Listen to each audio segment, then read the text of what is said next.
I hate to break it to you, but if every one of your relationships ends in the same way, the problem might not be your partners, but it actually might be you. And honestly, there is no shame in that. We all enter relationships with some red flags, but learning how to recognize them and work through them could make the difference between the next heartbreak and finding the one. So if you want to stop repeating old patterns and start building real healthy love, this video is for you. We often talk about red flags in other people, but what if your biggest enemy when it comes to love is you? In this video, I will tell you how you can recognize your own red flags in relationship and also how you can work through them. Just a bit of a disclaimer. In this video, I will not be listing all the possible red flags that you might have because I don't think that is very helpful. I will, however, prompt you to identify your own flags through reflections of yourself, of your real or ideal partner, of your relationship, so that you can build self-awareness and take charge of your love life. I will also talk about things that you can do to overcome your red flags once you have identified them. Also, finally, last disclaimer,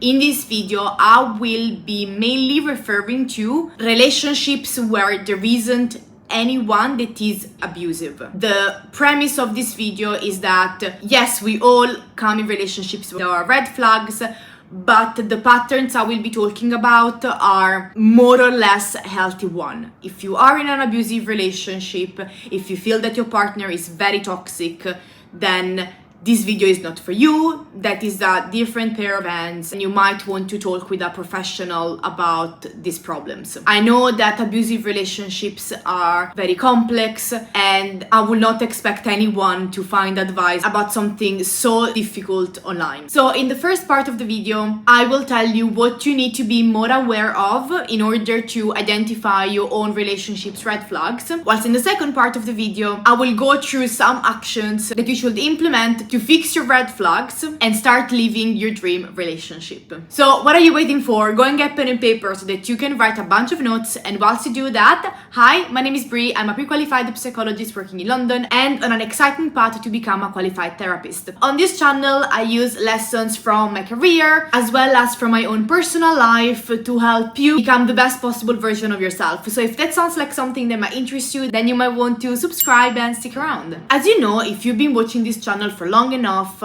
I strongly believe that growth starts from understanding ourselves. So understanding why we act, think and feel in a certain way and bravely facing our blind spots. And that is what part one of this video is all about. Self-awareness. So the first thing you're going to do is to learn about your attachment style as well as your role in your relationship. Your attachment style is often the biggest cause of self-sabotage in relationships. If you have an anxious attachment style, you might become too clingy and possibly push some partners away. If you're avoidant, you might ghost people or shut down emotionally.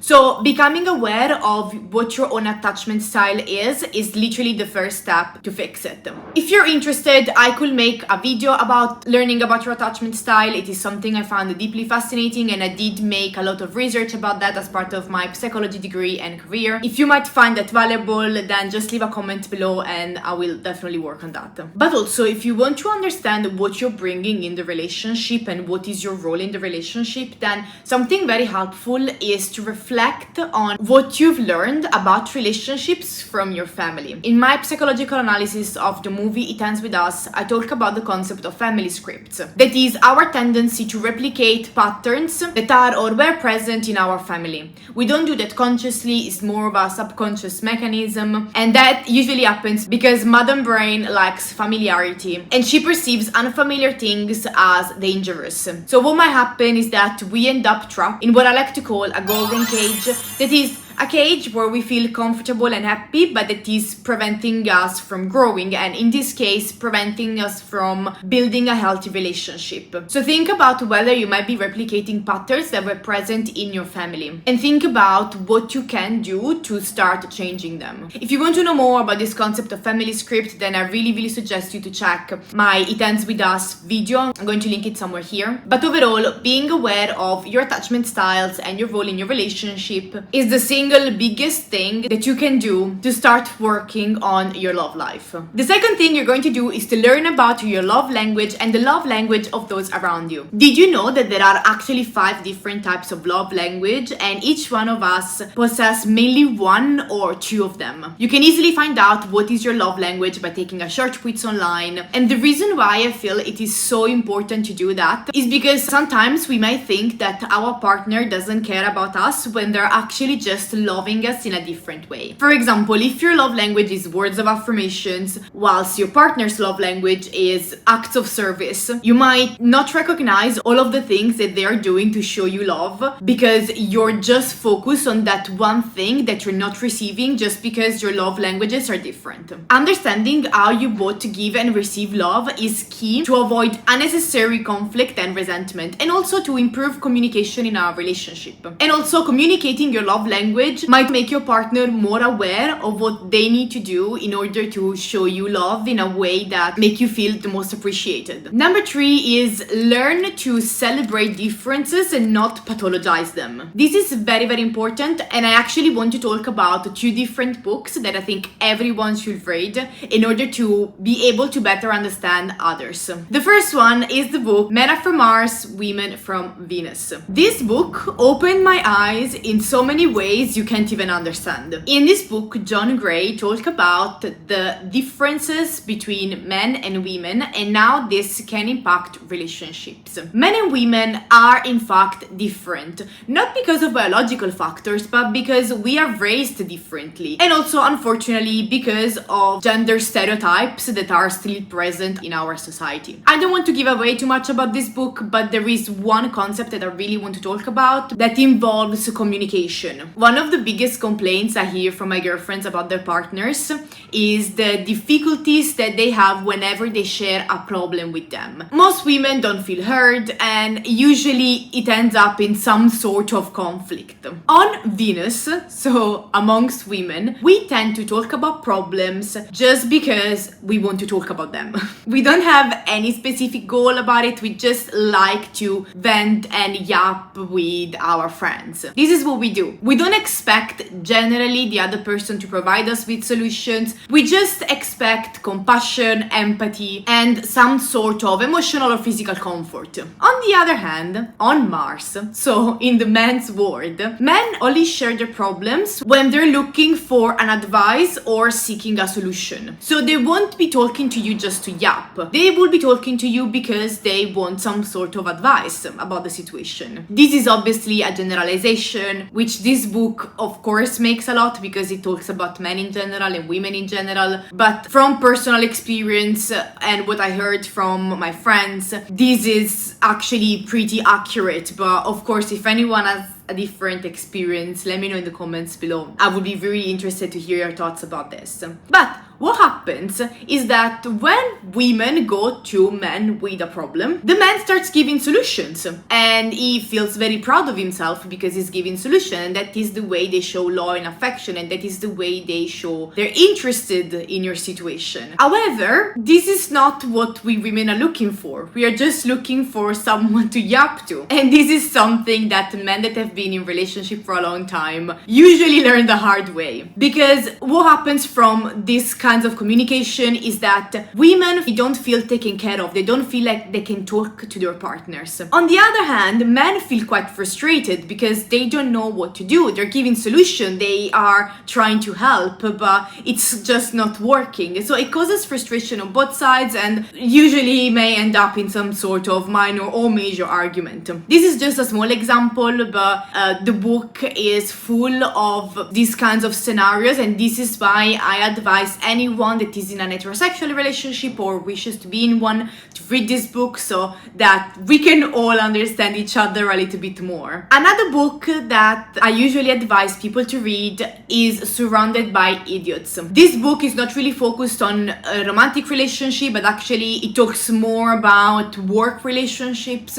However, I did find some great takeaways from this book that I was then able to apply to my personal and romantic relationships as well. Well, in this book, Thomas Erickson categorizes people into 4 categories, each assigned to a different color. And the colors are red, yellow, green, and blue. Usually people present with 1, 2, or 3 main colors, but never all 4 of them. And understanding what color you are and also what color are the people around you is the best way to understand other people and also know how to interact with them effectively. For example, I am definitely red, and I started observing people in my life, especially those I find more difficult, let's say that. And once I was able to associate the color to the person, it just made so much more sense. And it actually made me feel less frustrated about people, because I think like, oh, that's fine, you must be green, that's why you're doing this, it's okay. Overall, I feel that understanding people, and especially understanding how they might be different from you, it can really help you being compassionate with the other person when they display a behavior that you don't really understand. Just because someone acts or thinks or behaves differently than you, it doesn't mean that they're toxic. It just means that we are wired in different ways. I mean, some people are toxic, but this is not what we're talking about here. More often than not, conflicts between people come from misunderstanding. And once we're able to understand each other and celebrate our differences, this is when healthy relationships can grow. And finally, the last point of this section, number 4, is understand how you handle conflict. If there is one place where your red flags emerge, is during conflict. Conflicts are the best way to understand what you're bringing into the relationship, to recognize your own relationship patterns. Now, let me be clear, conflicts are inevitable. The fact itself that we are dealing with another person every single day of our life will cause conflict, okay? Interaction between human beings will bring out conflicts. Actually, interaction between animals bring conflicts. Like, conflict is a normal part of life. So I would say also be aware of those that tell you that they never fight, because they're either lying or they might not be aware of excessive agreeableness or passiveness or avoidance of conflicts in general that is happening in the relationship. So overall, being aware of how you handle conflict can give you a clear picture on what might be some of your relationship's red flags. For example, I realized that I am quite reactive when it comes to conflict. I want to solve the issue here and then. It doesn't matter if I'm emotionally charged, it doesn't matter if my mind is fogged because of the conflict, I need to solve it here and then. However, that is clearly not the best way to handle conflict, and the best advice I was given was don't necessarily try to resolve a conflict in the moment. Breathe, pause, let the argument calm down, and then come back to it with a clearer mind. And this piece of advice literally changed everything for me. So ask yourself, are you similar to me in a way that you want to resolve conflict in the here and then, and you just put gas on fire and you just end up making the situation worse because clearly that is not the right time to handle that conflict? Or do you shut down when things get tense? Do you become defensive, sarcastic, or say things that you don't mean? Do you escalate in the argument quite quickly because you don't feel heard? These aren't necessarily bad traits. These are just clues about your behavior. And as I said before, usually you will have learned these responses from your family or from past trauma in general. Don't be ashamed of them, but actually use them as your best friends when it comes to understanding your own relationship patterns. Also, always remember that we develop any kind of personality or behavioral traits because of things that happened to us in the past. So your reactions, especially during conflicts, protected you at some point. So don't be judging or hateful towards them. However, they might be hurting your relationship now, and that is why you need to try and fix them. Also, another piece of advice that this was actually given to me by my therapist. As I said, conflicts are the biggest mirror into someone's relationship patterns. So usually when you're fighting with someone, you're not only fighting with them, you're fighting with their past and all the persons that have hurted them in the past as well. Same thing as us.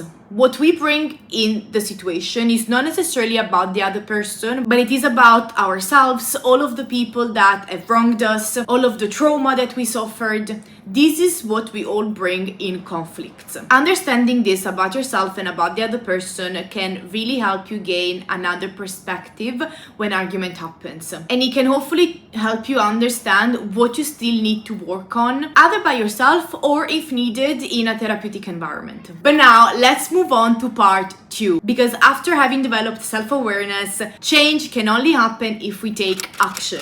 So, action number 1, try to avoid ranting about your relationship with your friends. As I said before, us women like to talk about our problems, and what usually happens is that we end up ranting about our significant others. However, this can be very damaging. Your friends, your family are not in the relationship. You are. If they hear you ranting about your partner, they would first of all only have one side of the story that is only yours. And I'm not saying that you're necessarily wrong. I say that there are usually two sides of the story, and the side of your partner is just as equally important as your ones. If your friend only hear your side of the story, they might have a wrong impression of your partner or of your relationship. They might give you advices that are not accurate. They might see your partner in a negative light. They might see your relationship in a negative light. So they might even judge you if you decide to forgive your partner or to keep on working on the relationship. So try to reserve ranting for journaling or therapy sessions only. However, that said, if you really feel the need to talk about a friend or a family member about issues in your relationships, then of course do so. However, try to be more balanced in your narrative and expose problems in a neutral way without blaming the other person or depicting the other person in a negative light. So try to stick with the facts. If you feel that you are in an abusive relationship, again, this advice is not appropriate for you. Abusive partners will usually try to isolate you, so please maintain contact with your friends and family. They are your biggest resource in case you need to get away from a dangerous situation. Action point number 2 is take feedback seriously. A huge red flag is feeling that you're never the problem, or even worse, feeling that you were just born like that and there is nothing that you can do to change. If multiple people, friends, colleagues, partners, family members, give you a consistent feedback, then it is a very big sign that you maybe should start listening and ideally do something to change. I know that feedback can be uncomfortable to take, but feedback is literally gold when it comes to growth. Remember that we do have a responsibility to ourselves and others to change, evolve, and refuse victim narratives, okay? So listen what the other person has to say, reflect on it, and if you feel that actually they may have a point, then think about what small things you can do to fix some of your personality traits that other people have found difficult. Action point number 3 is communicate your need.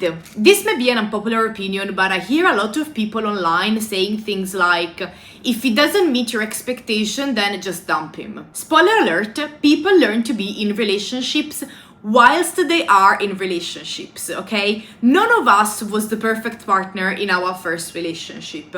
And if you have any doubts about it, now think about your first relationship.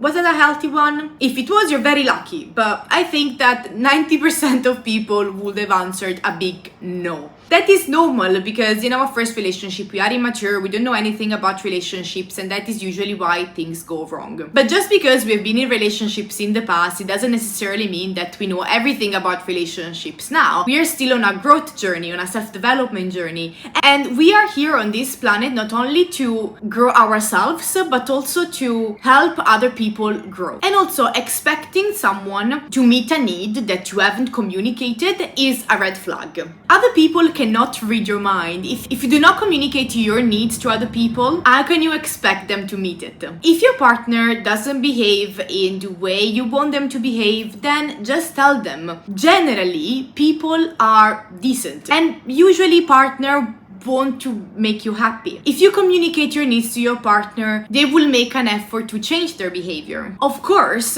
if they don't change their behavior after repeated attempts to communicate your needs, then definitely take more drastic decision and, if needed, end the relationship. Which leads us to action point number 5. That is, set boundaries and stick to them. When thinking about relationships, really reflect on the things that you will tolerate versus not tolerate. So basically think about what are your standards in the relationship. However, remember that boundaries are only real if you follow through them. So saying I won't be tolerating this and then tolerating it over and over again will just tell to the other person that it is okay to ignore your limits and your boundaries. So you need to be the one making an effort to respect your own boundaries. Again, it is okay to give people second chances, but also you need to show yourself respect in the first place. And if there is something that you have promised to yourself that you won't be tolerating, then don't tolerate it. Just leave. And this brings us to the end of the video. I really hope you guys enjoyed this. I really do think relationships are so important, but also one of the most common sources of distress for us. I generally find relationships dynamic very interesting because how we behave in relationships can tell us a lot about ourselves, but also if there is one thing that is common to everybody is that we all want to love, we all want to be loved, but also there are some people out there that want to build long-term relationships. Some people might want to get married in the future, and if you're one of those people, then remember that person that you choose to spend the rest of your life with is going to affect your quality of life in so many ways, not only emotionally but also financially, career-wise. Our relationships determine so much in our life, and this is why I think it is so important for all of us to build healthy relationships that can make us thrive and live a very happy life. If you like this video, you will love this video here where I talk about important things to keep in mind if you are in your 20s, and there is a section there where I talk about relationships and why it is very important to cultivate relationships in your 20s. Or you can watch this video here that YouTube has picked up just for you based on your personal interests. So I will see you over there, or I will see you in the next video. Bye!